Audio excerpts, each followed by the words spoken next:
Le document liasse de plan intègre maintenant un mécanisme d'imbrication. Pour l'utiliser, il suffit de lancer une mise en plan en rafale, sélectionner le bon modèle de plan, sélectionner un dossier de destination, le modèle de liasse de plan, son dossier de destination, et de lancer la commande. TopSolid va générer l'intégralité des mises en plan, puis les imbriquer dans la liasse. On obtient le résultat suivant. On peut utiliser cette fonctionnalité pour une liste de débit de profilé, de tôle, ou tout simplement pour mettre sous forme de liasse des plans A4.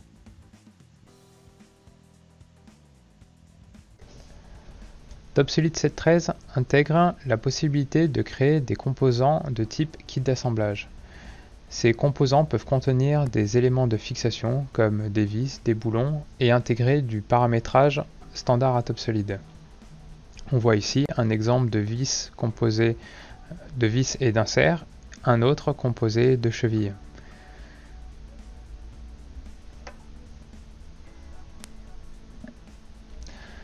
Ces composants peuvent également intégrer des procédés plus complexes comme la possibilité de créer des tenons mortaises, là aussi avec l'intégration de paramétrage standard.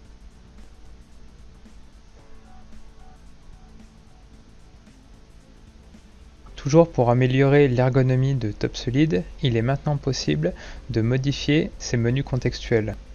Pour cela, sélectionnez un menu, puis cliquez sur Personnaliser dans le contexte.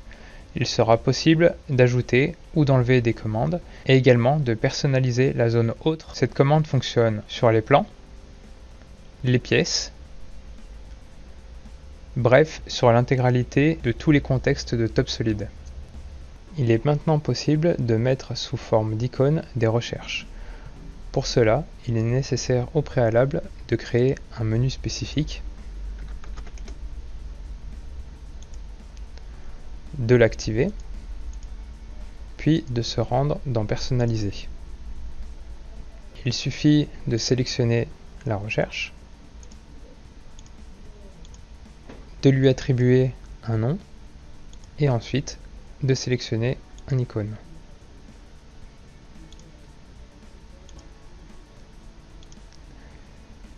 Reste à positionner la nouvelle commande dans l'interface graphique et de l'utiliser simplement en cliquant dessus. Le paramétrage prend une nouvelle dimension avec l'arrivée du sériel. Cette technologie vous permettra de résoudre vos problèmes les plus complexes de modélisation. Basé sur des répétitions, il vous permettra de calculer des entités dans diverses positions.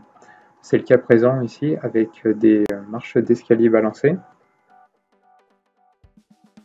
Cela peut être utilisé pour faire un barodage spécifique. Bien entendu, cette commande est totalement associative. Vous pourrez également sérialiser des entités de type paramètres.